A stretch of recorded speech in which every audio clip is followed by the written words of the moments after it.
ओम शांति। 25 मई 2021 साकार मुरली। मीठे बच्चे, इस ड्रामा के अंदर विनाश की बारी नोंद है। तुम्हें विनाश के पहले कर्मातीत बनना है। प्रश्न, बाप के किन दो शब्दों की कसे सम्मुख में बहुत होती है? उत्तर, बाप जब कहते तुम मेरे बच्चे हो तो इन दो शब्दों की कसे सम्मुख में बहुत होती है। सम्मुख सुनने से बहुत अच्छा लगता है। मधुबन सब बच्चों को आकर्षित करता है क्योंकि यहाँ है ईश्वरीय परिवार। यहाँ ब्राह्मणों का संगठन है। ब्राह्मण आपस में ज्ञान की ही लेन देन करते हैं। गीत, हमारे तीर्थ न्यारे हैं। ओम शांति। बच्चे जानते हैं कि हम अविनाशी यात्रा अथवा रूहानी यात्रा पर जा रहे हैं, जिस यात्रा से हम लौटकर मृत्यु लोक में नहीं आएंगे। मनुष्य तो ये बात जानते ही नहीं कि ऐसी यात्रा भी कोई होती है जहाँ से कभी लौटकर आना ना पड़े। तुम लकी स्टार्स को अभी पता पड़ा है, ये पक्का याद करना है। हम आत्माएं पाठ बजाती हैं। उस नाटक में ऐसे नहीं कहेंगे कि मुझ आत्मा ने ये वस्त्र पहनकर पाठ बजाया, अब घर जाते हैं। वो तो अपने को शरीर ही समझते हैं। यहाँ तुम बच्चों को ज्ञान है, हम आत्मा हैं। ये शरीर रूपी कपड़ा छोड़ फिर दूसरा जाकर लेंगे। ये 84 जन्मों के पुराने कपड़े हैं। यह छोड़कर नई दुनिया में फिर नए कपड़े लेंगे। यह लक्ष्मी नारायण ने नए कपड़े पहने हैं ना, तुम्हारी ही राजधानी के हैं। तुम भी जाए ऐसे नए देवी कपड़े पहनेंगे। यहाँ तो कहते हैं मुझ निर्गुण हारे में कोई गुण नहीं।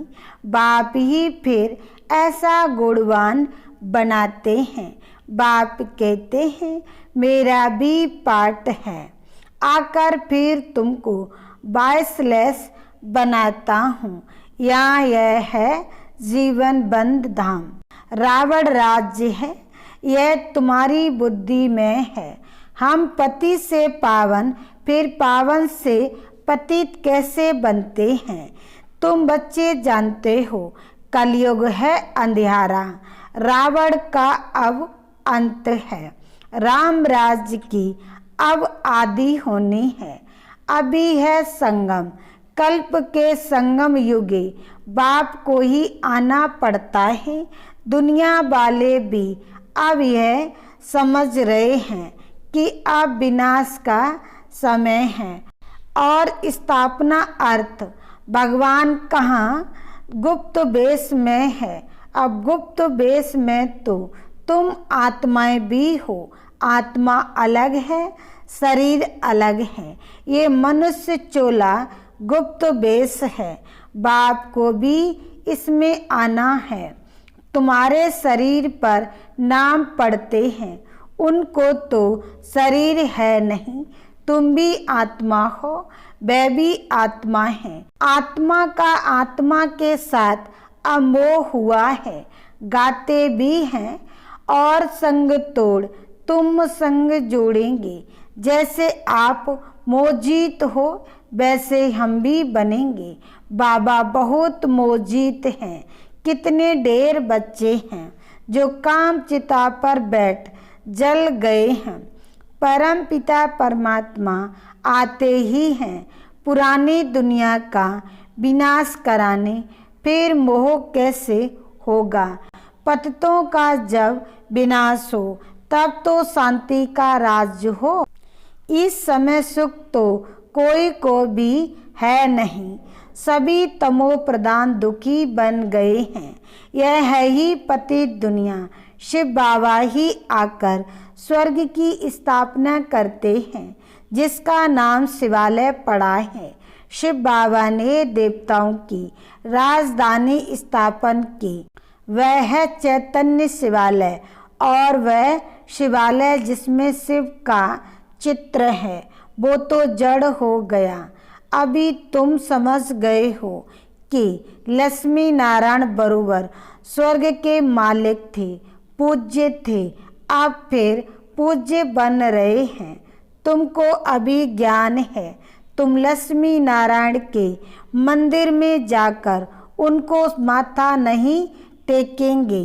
तुम तो उनकी राजधानी में चैतन्य में जाते हो। जानते हो हम देवता थे, अब नहीं हैं। जो पास्ट होकर गए हैं उनके चित्र बनते हैं। लक्ष्मी नारायण के मंदिर सबसे जास्ती विड़ला बनाते हैं, तो उनकी भी सर्विस करनी चाहिए। तुम जो ये लक्ष्मी नारायण के मंदिर बनाते हो, हम आपको इन्हों के 84 जन्मों की कहानी सुनाते हैं। युक्ति से यह सौगात देनी चाहिए। बाबा सर्विस की युक्तियाँ तो बताते हैं। माताएं जाकर बोले, आप उनके मंदिर तो बनाते हो, परंतु उनकी जीवन कहानी को जानते नहीं। हम जानते हैं और समझा भी सकते हैं। समझाने वाली बड़ी रसीली चाहिए। बाप भी बैठ समझाते हैं ना। बाबा कहते, अगर छुट्टी नहीं मिलती है तो घर बैठे याद करो। यह तो जानते हो हम शिव बाबा की संतान हैं। मुरली तो मिल जाती है। ऐसे नहीं कि यहाँ आने से याद की यात्रा अच्छी होगी। घर में बैठने से याद की यात्रा कम हो जाएगी। बादल आते हैं रिफ्रेश होने, तुम भी आते हो रिफ्रेश होने। बाबा पास सम्मुख जाएं, आत्मा को ज्ञान है। सम्मुख सुनने से अच्छा लगता है। बात तो वही है। देखते हो शिव बाबा कैसे बैठ बच्चों को समझाते हैं। बच्चे तुम मेरे हो। तुमने 84 जन्मों का पाठ बजाया है। तुम जन्म मरण में आते हो, मैं नहीं आता हूँ। मैं पुनर्जन्म नहीं लेता हूँ, अजन्मा भी नहीं हूँ। आता हूँ परंतु बूढ़े तन में प्रवेश करता हूँ। तुम आत्मा छोटे बच्चे के शरीर में प्रवेश करती हो। मैं परम धाम से आता हूँ नीचे पाठ बजाने। मैं भिखारी के गर्भ में नहीं आता हूँ। मुझे कहते हो तुमेव माता च पिता, मेरा कोई माँ बाप हो ना सके। मैं सिर्फ शरीर का आधार ले पाठ बजाता हूँ। तुम मुझे बुलाते हो दुख हरकर सुख देने के लिए। अब सम्मुख आया हूँ, आत्माओं से बात कर रहे हैं। यहाँ तो सब ब्राह्मण ही हैं। तुम बाहर जाते हो तो हंस और बगले हो जाते हो। यहाँ मधुबन में तुमको संग ही ब्राह्मणों का है। आपस में ज्ञान की चिट चैट ही करेंगे। हम अपनी राजधानी स्थापन कर रहे हैं। बाबा आया हुआ है। एक दो को यह युक्ति बाप को याद करने की बताते रहो। भोजन पर भी एक दो को इशारा देते रहो कि बाप को याद करो। बहुत बड़ा संगठन है ना। वहाँ तो भिखारी साथ में रहते हैं तो उनकी कशिश होती है। यहाँ तो किसकी कशिश नहीं होती। बारियस के साथ रहते हैं। तुम्हारा कुटुंब यह है।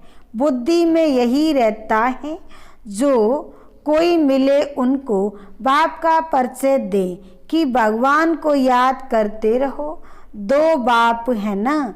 लौकिक बाप होते भी भगवान को याद करते हो ना, वो लौकिक फादर है। लौकिक फादर को गॉड फादर नहीं कहेंगे, यह है पारलौकिक बाप। जरूर गॉड फादर से वर्षा मिलता होगा। ऐसे ऐसे बूं बूं करते रहो। तुम ब्राह्मण हो ना, सन्यासी भी बूं बूं करते हैं ना। ये दुनिया का शुक काग विष्टा के समान है। कितना दुख है। वैद तो है हठ योगी, निवृत्ति मार्ग वाले, उनका धर्म ही अलग है। तुम जानते हो सत्युग में हम कितना सुखी पवित्र रहते हैं। भारत प्रवृत्ति मार्ग का था, देवी देवताओं का राज था। जो पवित्र थे वही पतित बने हैं, पुकारते भी रहते हैं, हे पतित पावन आओ, और फिर कह देते परमात्मा सर्वव्यापी है। हम जाकर ज्योति ज्योति समाएंगे। पुनर्जन्म को भी नहीं मानते हैं। अनेक मत है ना, दिन प्रतिदिन वृद्धि होती रहती है।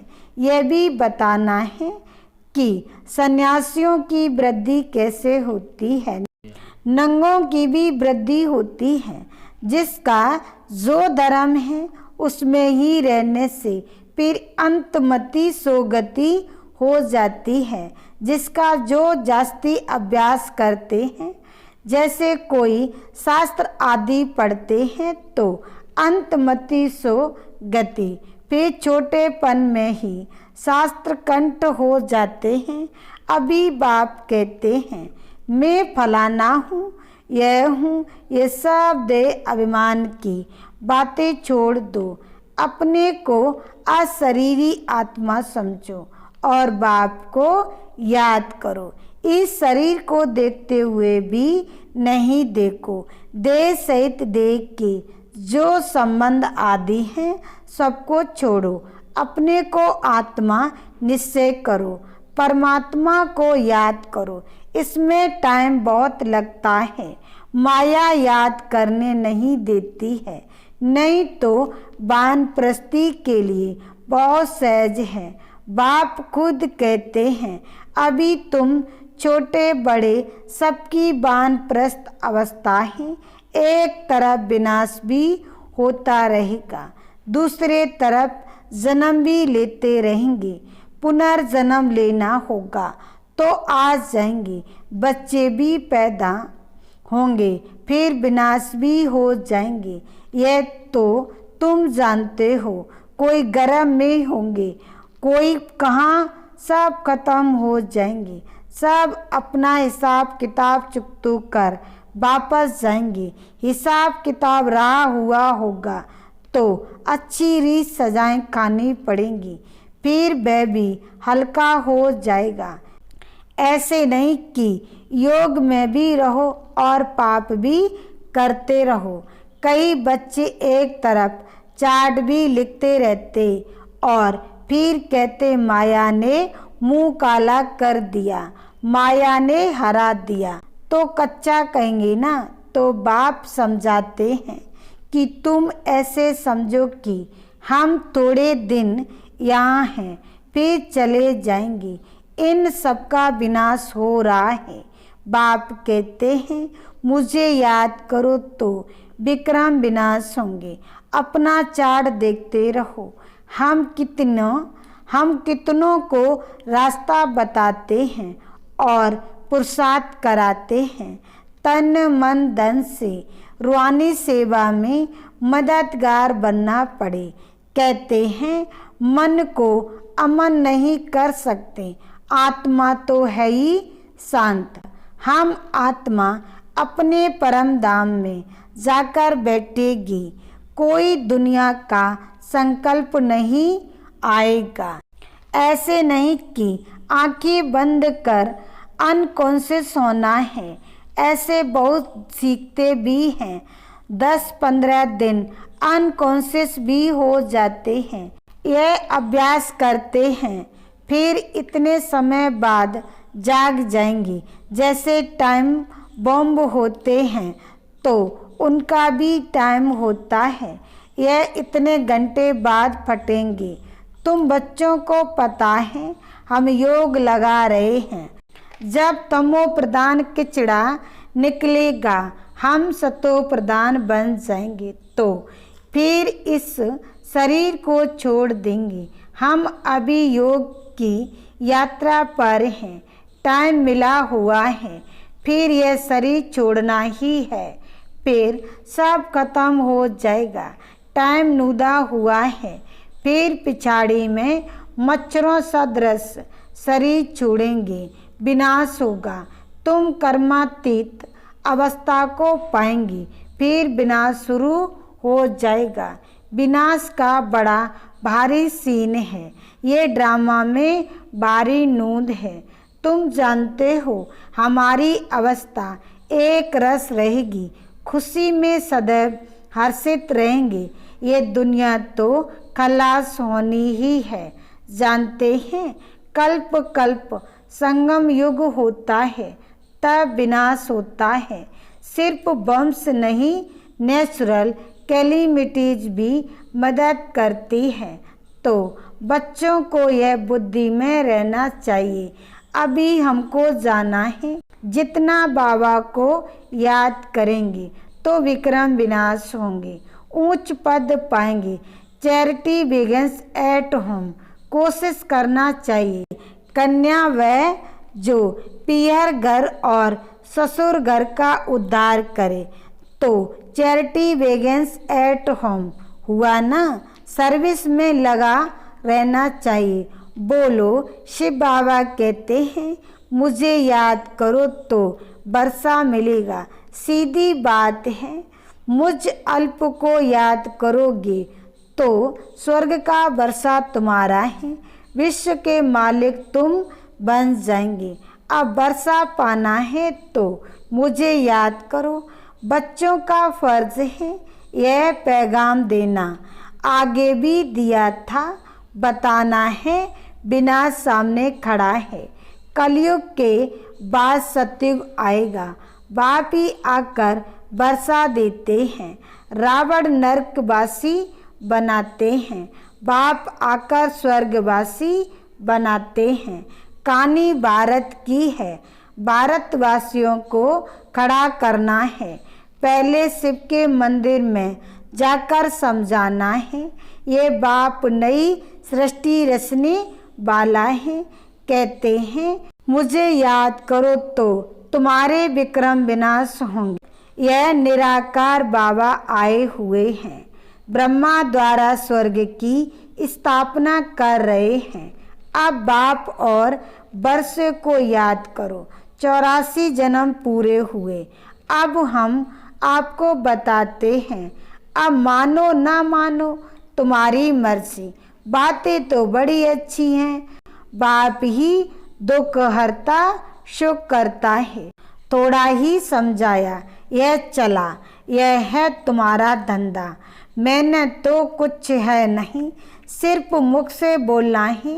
बाप कहते हैं मुझे याद करो, देही अभिमानी बनो, शिव के पुजारियों पास जाओ, फिर लक्ष्मी नारायण के पुजारियों के पास आओ, उन्हें उनकी जीवन कहानी सुनाओ। अच्छा, मीठे मीठे शिकिल्दे बच्चों प्रति माता पिता बाप दादा का याद प्यार और गुड मॉर्निंग।